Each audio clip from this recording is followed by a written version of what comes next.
Well, good morning. Again, my name is Eric Patterson. I'm affiliated with Regent University. I'm delighted to have so many Regent students here today, as well as the Religious Freedom Institute here in Washington, D.C. Let me first start by saying thanks to Mark Tooley, Mark Levicki, to Robert, to the other Marks, and at Philos, at IRD, and at Providence. The work is vital. It's a work of reconciliation. It's a work of principled pragmatism to see the world as it is and be working towards a better future. And the just war tradition that I'll speak about is exactly that. So, I often hear from Christian young people, how are we supposed to think about issues of war, peace, and security from a Christian perspective? Aren't we supposed to turn the other cheek? And I'll tell you, if you were a hostage, you really wouldn't want the police to be turning the other cheek. If you were a victim of genocide, you wouldn't want the world to be turning the other cheek on your behalf. And there's a lot of biblical teaching. Here's the good news. The bottom line is that in the Old Testament, the New Testament, and then Christian teaching by people like Augustine and Aquinas and Luther and Calvin, for the last 2,000 years, we have a robust set of principles for thinking about war, peace, and security. And today I'm going to breeze through them in about 15 minutes and then take questions and answers until they tell me to stop. Fair enough? Now, Mark referenced that this year in 2019 I published a book called Just American Wars, and many of these principles and their application to dilemmas in U.S. military history are in this book. And the just war tradition started with two questions. When is it just, when is it moral to go to war? We call that jus ad bellum. And the second was, how can war be fought ethically? Jus in bellum. And over time we've added a third category called jus post bellum. That has to do with post. How do we bring war to an effective, enduring end and establish a secure peace? Now the jus ad bellum part of this has three questions. The first one is, or three principles.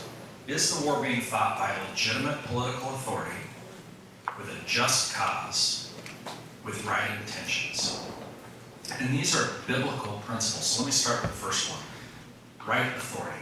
The Bible has a lot to say about authority, most notably in Romans 13, but also biblical examples from the Old Testament, in the wisdom literature in Proverbs that talks about kings counting the cost and listening to counselors. And so the idea of legitimate authority is very, very important. For Catholics, they have the principle of subsidiarity. For Protestants, we have a principle called sphere sovereignty. And these are ways of fleshing out the notion that God has created natural institutions, like the church, like the family, and like the government, and each has a role. What's the role of government? It's to promote security and the common good. So, authorities acting on a just cause with right intention. What's a just cause? Augustine said that a just cause would be something like punishing wrongdoers, preventing wrongs, righting past wrongs. So certainly self-defense fits into those categories. Certainly stopping an attack on your own people fits into that. At the root of this really is this question. So how do I love my neighbor? Right?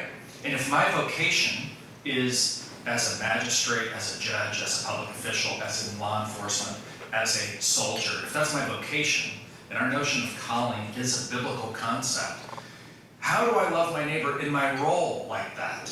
And it is by promoting the common good and promoting security. That's a just cause. Legitimate authority, just cause, right intention. Christianity is very focused on right intention. In the Old Testament, we're taught that God looks not on the outward appearance, but on the heart. On the heart. And Jesus clearly said that sin is not these external things, it's rooted first in the heart. So a great contribution to think about war and security is intentions. Augustine famously said, that the real evil in war is not dying, because everyone dies and then there's the judgment.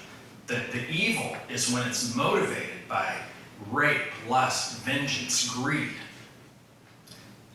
The use of force can be motivated by something else. Love of neighbor, love of country, trying to protect others. That's the basis for right intention. And this brings us to a distinction that's very important. This is one of those, write it down. There is a difference between force and violence. You can tell the difference. You can tell the difference between loving discipline by a parent and brutality. You can tell the difference between the legitimate use of force by the police and brutality. And you can tell the difference between brutality at the hands of the military, such as torture, or just the restrained use of force. And here's the difference. Force is restrained. It is lawful. It is in the hands of the legitimate authority. And that's quite different than violence, which is motivated by vengeance or hatred or lust. That's unrestrained, that dehumanizes the other. That's an important distinction because we want public officials, we want the military to be acting within restrained force and motivated by the right things and not the wrong. Now, over time, we've added some pragmatic things to this, and they're prudential, they're practical wisdom. Count the cost, such as, is there a good likelihood of success? And have we tried reasonably other forms before we go to war, such as diplomacy? We call that last resort. So these principles about going to war are rooted in the Christian tradition, and they're very useful today. The second category is jus in bello. And jus in bello is about how war is fought. And militaries operate on a principle called military necessity. And it's the idea that on the battlefield, the soldiers can use whatever tools and tactics that are within the rules of war that are not unlawful to achieve their objective. So what restrains that? Two principles. One is proportionality, and the other one is distinction. Distinction is the idea that we can discriminate or make choices. We can distinguish between combatants and non-combatants, between private property and legitimate targets like military bases. We can make those distinctions. And that it's a moral category to make those choices. The second is proportionality. And this is the idea that we're going to use just enough force, it's called economy of force, to achieve our objectives, and that there's no reason, as good stewards, another biblical principle, there's no reason to use unnecessary force to achieve a battlefield objective. So if we need to take out a sniper, we don't drop a nuclear bomb, right? That would be ridiculous. Let me illustrate briefly jus in bello and jus in bello in the American context. First of all, the War of 1812. Was it just to go to war against Britain in 1812? I mean, do you even remember that war from 8th grade history? I mean, no one remembers that war. But why did we go to war?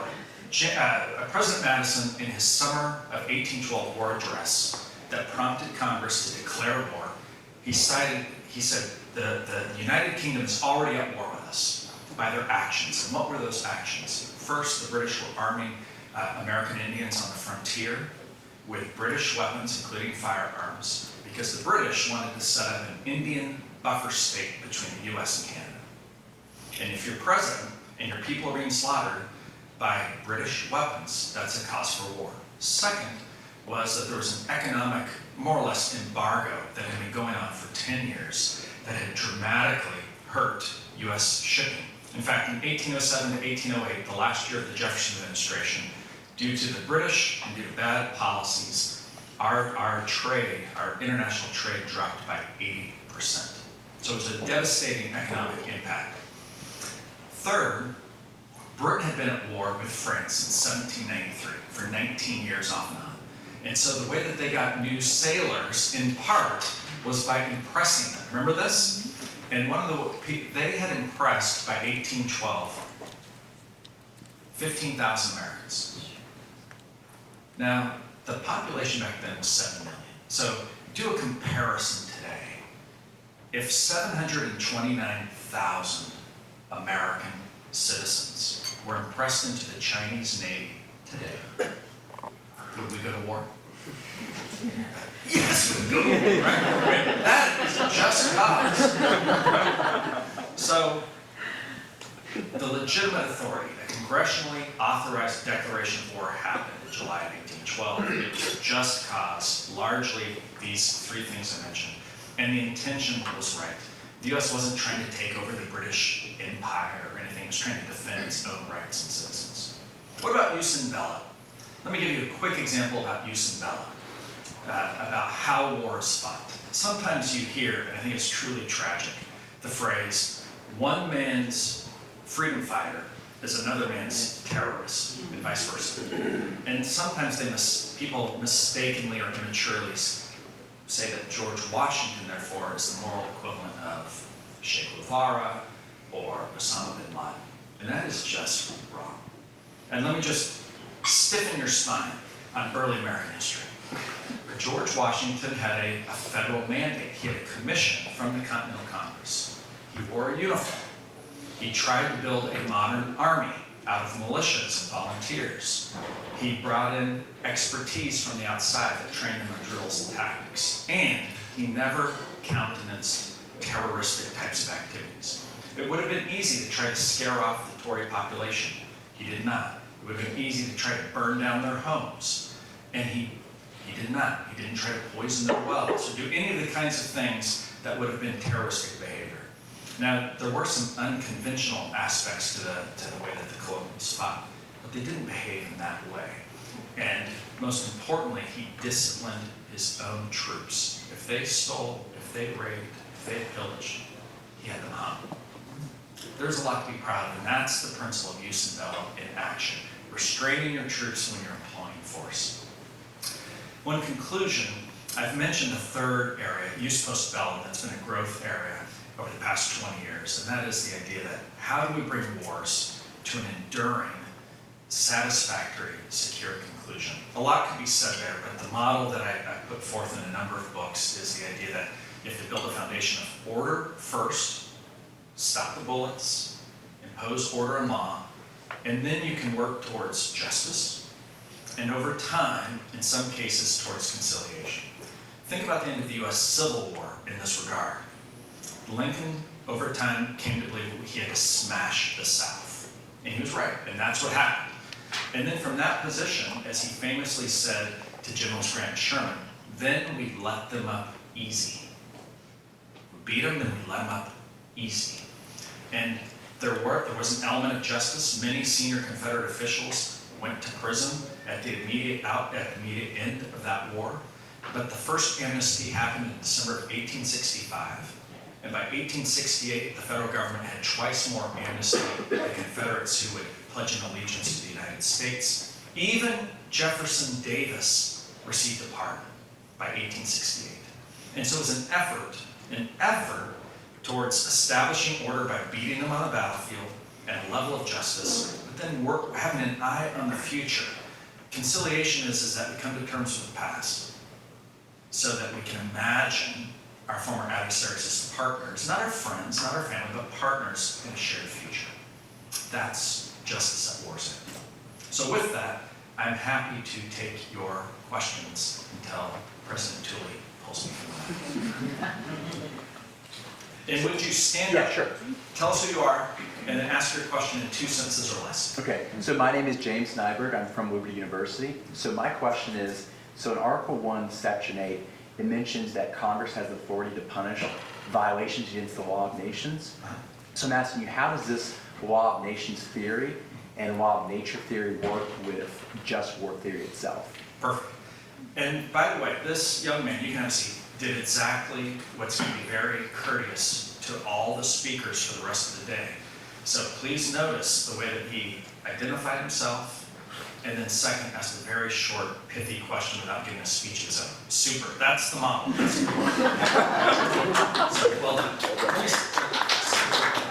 So let me briefly say this, and it's much longer, and I'm not going to cite the Constitution just now, but I'm going to talk about the law of nations. The principles of the just war tradition have actually become the law of nations. Over the past 500 years, and especially in the past 100, those basic principles have become the principles that you learn in international relations as the principle of sovereignty, for instance. The things about proportionality and discrimination have become the Hague Conventions and the Geneva Conventions. And so the short answer to all of that is that the law of nations, if you will, that was written about in the late 18th century, has actually become enshrined in not just customary, but international formal law based on these principles. things. And by the way, the first chapter of this book explains that, just a little bit. Go right ahead. Yes, Chung Lee, PhD candidate at American University in DC. Does the Christian tradition also foresee a danger of what began as a just war then become corrupted into perhaps less just or downright unjust war as well? Yes. Does danger exist? So, I'm going to give you two answers to one question. The first one is that certainly a war could start for just principles but be fought unethically, Yes. right? At the same time, a war might be started for less than good principles and yet be fought within the rules of war. And so certainly there's a lot going on there. And a long war, like the Vietnam conflict, could have good and bad all the way through. And by the way, I think that going to war in Vietnam was just, and there is a chapter about it as well. Let me say one other thing. Let me just ask, is someone talking about holy war today or tomorrow? Maybe Mark Levesque will if we ask him. Okay. So I'm going to say something, and then my friend, and we're working on a book together right now about just war. Mark Levesque may talk about this later. Let me say something about holy war. And holy war, by definition, is in the modern context. In the modern context, goes beyond restraint to saying that a religious leader or an individual's understanding of their religious conviction allows pretty much anything to go. That's the Osama bin Laden model, is he stood up to say, I believe as a Muslim, even though he wasn't a cleric or anything, that what we have to do is that anything goes in killing the Zionists and the Crusaders. And I could say a lot more about that, but what made it a holy war? What has made that jihad, that type of holy war? A religious leader or a religious text or what someone believed was a divine statement motivated the activity. But usually, in almost all cases, these types of holy wars are usually a fig leaf for unrestrained violence. And that's the case with the Lord's Resistance Army. That's the case with some Hindu nationalists who are making these types of claims against their neighbors. This is what you see by the violent Buddhists that we see in Sri Lanka and in Southeast Asia. And it's what we see in the types of jihad from Osama bin Laden or from al-Baghdadi and ISIS.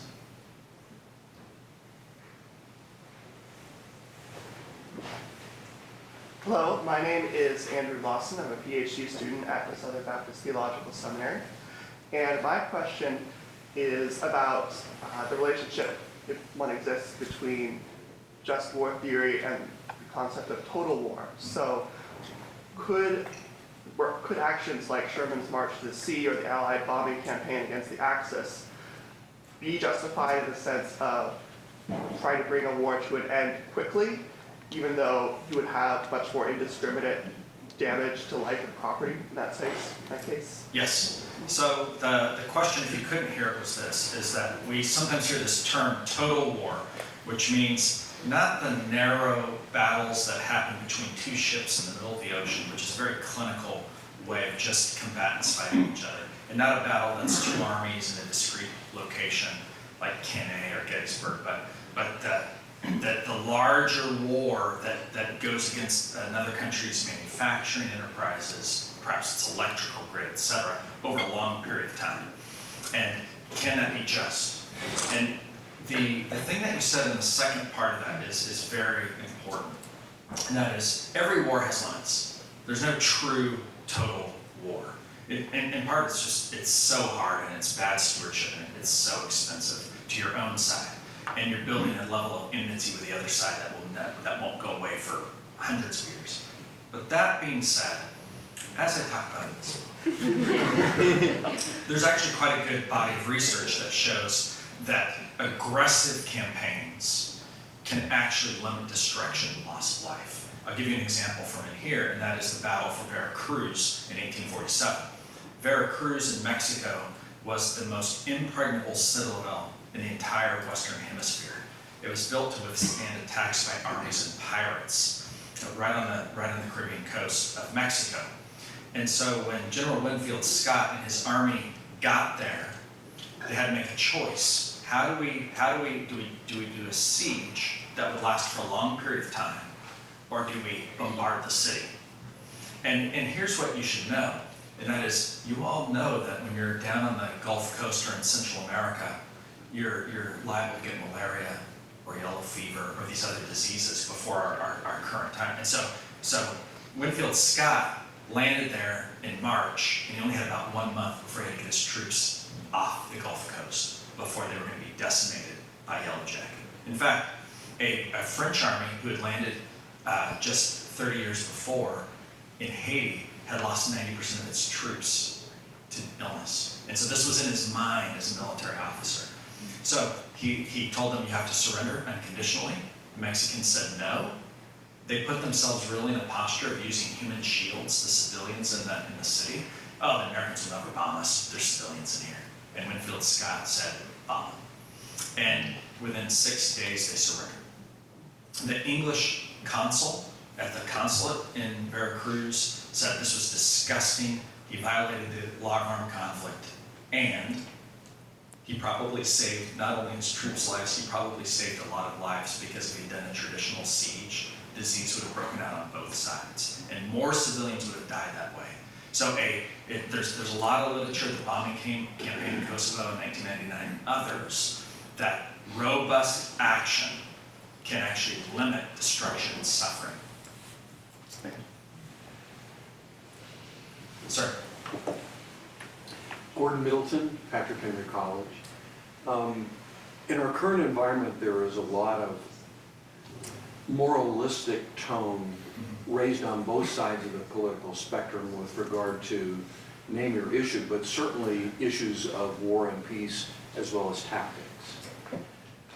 Some of this, I think, has been associated with the strenuous interrogation techniques, for example, of several years ago, in which arguably some of the concepts and principles that you've been talking about this morning were used in that debate,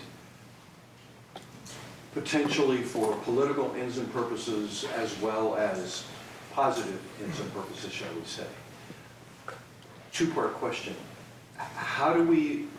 Is there a way that we can be more clinical in those kinds of conversations as opposed to political? And how do you address that specific issue from the perspective of just war concepts and principles? Could I just ask for clarification on the second part of that? Is it torture? Is that what you mean? I understand the first part about how can we... In part, yes, but because it really is not, I would assert, an accepted definition of what is torture, because it's been fuzzed with the psychological aspect.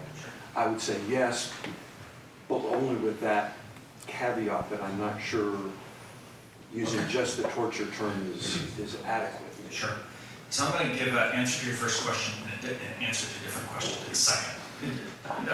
Because we have a student audience.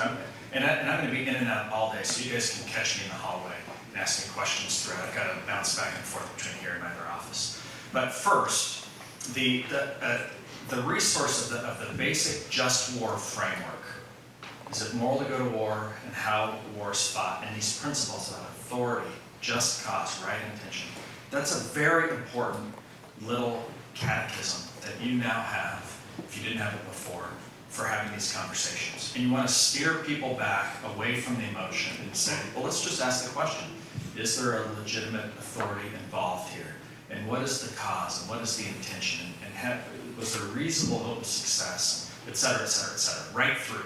And you can do that from everything from the Marvel Universe to fighting ISIS, okay? And by the way, next year I want to talk about just what the Marvel Universe is. Second, on this other question, I'm going to take a slightly different tack. I'm happy to talk about torture, but right, it's so fuzzy, but I would say this, because this is an audience of students, and many of you want to go to serve in public life. You're going to be a lawyer, you're going to be a judge, you're going to be a military officer. I'm an Air Force Reserve officer. You're going to serve in the diplomatic corps or in the humanitarian agencies or in law enforcement. So I want to say something very specific to you, and that is that the just war tradition says a lot about the principle of personal responsibility. And all military officers and people who are working for the government, diplomats for instance, they are under authority. And there are things that they are ordered to do, and they may not like the policy at the time. You know, Republicans didn't like Obama's policies, and some Democrats don't like President Trump's policies. But the 99% of those, they can do. It is the policy of the United States led by an elected leader. But there are times when perhaps one is asked to do something that violates the law. And there is nothing higher than the law. We are a republic. We are founded on laws. And it is the ordered liberty of citizens living up to the law that is an important Christian principle. And it's an important, remember the 3 Hebrew children, remember Daniel and others. This is a Christian principle to stand up for what is right. What has been disappointing to me is that we have a very few people who say, I resign, when they're asked to do something that is unlawful. Instead, they write a tell-all after they do it. And then they whine and complain and ask for forgiveness and try to get $1 million book contract or get on CNN.